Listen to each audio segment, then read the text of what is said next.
السلام علیکم ورحمۃ اللہ وبرکاتہ۔ بسم اللہ الرحمن الرحیم۔ جب بھی جرأت و بہادری کی تاریخ لکھی جائے گی، رئیس ملتان افریدی کے ذکر کے بغیر ادھوری اور نامکمل ہوگی، جس نے محض 11 ساتھیوں کے گروپ کے ساتھ وقت کے فرعون اور سپر پاور ظالم و جابر و قابض فرنگ کو چیلنج کیا اور تگنی کا ناچ نچایا۔ ان کی دلیر کارروائیوں سے ان کے قبیلے زیحا خیل کو بھی سخت مشکلات کا سامنا رہا اور خیبر کی سیاست پر بھی اثر انداز تھا۔ چھوٹی چھوٹی کارروائیوں کے بعد ایک دن تو اس نے حد ہی کر دی۔ 28 جنوری 1908 نصف شب کو اپنے ساتھیوں کے ساتھ پشاور کے قلعے میں واقع اندر شہر، جو کاروباری اور تجارتی مرکز تھا اور شہر کے گرد فصیل بھی تھی، شام کے بعد دروازے بند کر دیے جاتے، میں داخل ہو گیا اور وہاں سے اکثریت مالیت کا سامان، سونا و جوہرات لوٹ لیا۔ قلعہ بالا حصار فوج نے مزاحمت کی مگر منہ کی کھائی۔ ملتان اور اس کے ساتھی گولیوں کی بوچھاڑ میں شاہی باغ کے رستے شیخ ولی نامی گاؤں بحفاظت پہنچ گئے اور وہاں سے کھجوری پہنچے۔ 29 جنوری کی صبح شہر بھر میں کہرام مچ گیا۔ ملتان افریدی کی اس دلیری سے فرنگ کو اپنا وجود اور وقار خطرے میں نظر آنے لگا۔ ملتان افریدی گل و خلاصی کی ترکیبیں بننے لگیں، جس نے عالمی دنیا فرنگی طاقت اور فرعونیت کے پرخچے اڑا دیے۔ یہ بے عزتی انگریز کے لیے ہضم کرنا مشکل تھا، چنانچہ انتقام لینے کا فیصلہ کیا گیا۔ بازار زیحا خیل پر حملہ کر دیا گیا، جس پر دیگر قبیلے برہم ہو گئے اور فرنگ کے خلاف قبیلہ زیحا خیل کے ساتھ کھڑے ہو گئے۔ ملتان کی جنگ ہوئی، جس میں انگریز فوج کے 80 افراد ہلاک ہوئے اور کئی زخمی ہوئے۔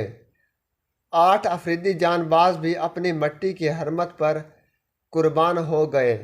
انگریز کمشنر سرحد نے صلح کی درخواست کر کے واپسی میں ہی عافیت جانی اور اس طرح ملتان افریدی سے انتقام لینے کی خون ریز جنگ انگریز کی رسوائی پر اختتام پذیر ہوئی۔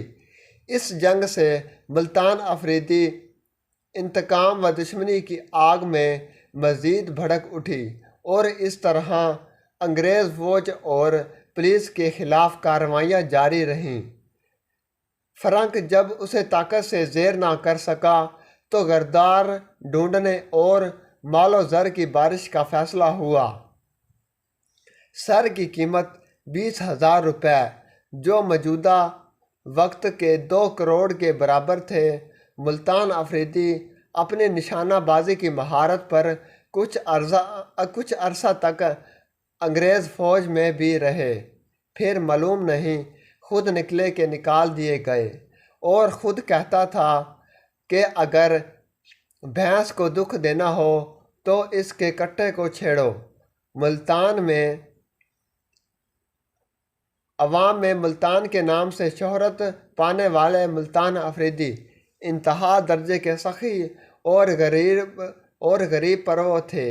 ایک ہندو خاتون کی بیٹی کی شادی کے لیے زیورات اور نقد رقم بھی دی۔ بہادری اور جرأت کا نشان بن کر ابھرے۔ انگریز دشمنی کی وجہ سے عوام میں بے حد مقبول و عزیز تھے۔ بہادری کے قصے 4 سو پھیل گئے تھے۔ فرنگ بھی جرأت و شجاعت کا اعتراض کیے بغیر نہ رہ سکا۔ جب طاقت ناکام ہوئی تو مال و زر کی جھنجار کا گر استعمال کیا گیا۔ 1911 میں ایک کارروائی کے بعد میرا سڑوائی کے غاروں میں، جو اب بھی موجود ہیں، میں اپنے 11 جان باز ساتھیوں کے ساتھ سستا رہا تھا کہ اس کی صفوں میں شامل ایک غردار ملت شیر غلام 20,000 روپے کی خطی رقم جو اس کی مخبری کا انعام تھا کی تاب نہ لا سکا۔ ساتھیوں کے لیے شہر سے کباب لانے کے بہانے شہر چلا گیا اور انگریز فوج کو خبر کر دی۔ فرنگی فوج نے 2 بریگیڈ فوج کے ساتھ میرا سروزائی کا محاصرہ کر کے ملتان افریدی کو گھیرے میں لے لیا۔ وہ اس اچانک محاصرے کے لیے تیار نہ تھا، مگر جرأت و بہادری کے پیکر نے ہتھیار پھینکنے اور خود حوالگی کی پیشکش کو منسرد کر دیا اور مقابلے پر اتر آیا۔ گھمسان جنگ ہوئی اور اس کے کچھ ساتھی شہید اور کچھ نے بارود ختم ہونے پر سرنڈر کر دیا، جنہیں بازائے فرنگی قانون غازی ایکٹ جو حریت پسندوں کی سرکوبی کے لیے بنایا گیا تھا پھانسی دے دی گئی۔ ملتان افریدی آخر تک ڈٹا رہا۔ گولیوں کی بچھاڑ میں کئی گولیاں ان کے جسم میں پیوست ہوئیں۔ یوں یہ فرنگ شکن گوریلا جنگ کا ماہر جوانی ہی میں اپنی مٹی کی حرمت پر اور عالم پر فدا ہو کر ہمیشہ کے لیے امر ہو گیا۔ کئی گھنٹے مرنے کا مکمل یقین ہونے کے بعد ہی انگریز فوج کے بہادر افسران ان کی لاش تک پہنچے۔ ان کی لاش چارپائی پر رسیوں سے باندھ کر فاتحانہ انداز سے جیسے کوئی ملک فتح کیا ہو لے کر پشاور سینٹرل جیل پہنچے۔ یہ قبر ملتان افریدی کی ہے۔ عوام میں یہ بات بھی مشہور تھی کہ انگریز نے ان کا سینہ چاک کر ان کا دل نکالا، جو 1 سیر تھا، مطلب 1 کلو تھا۔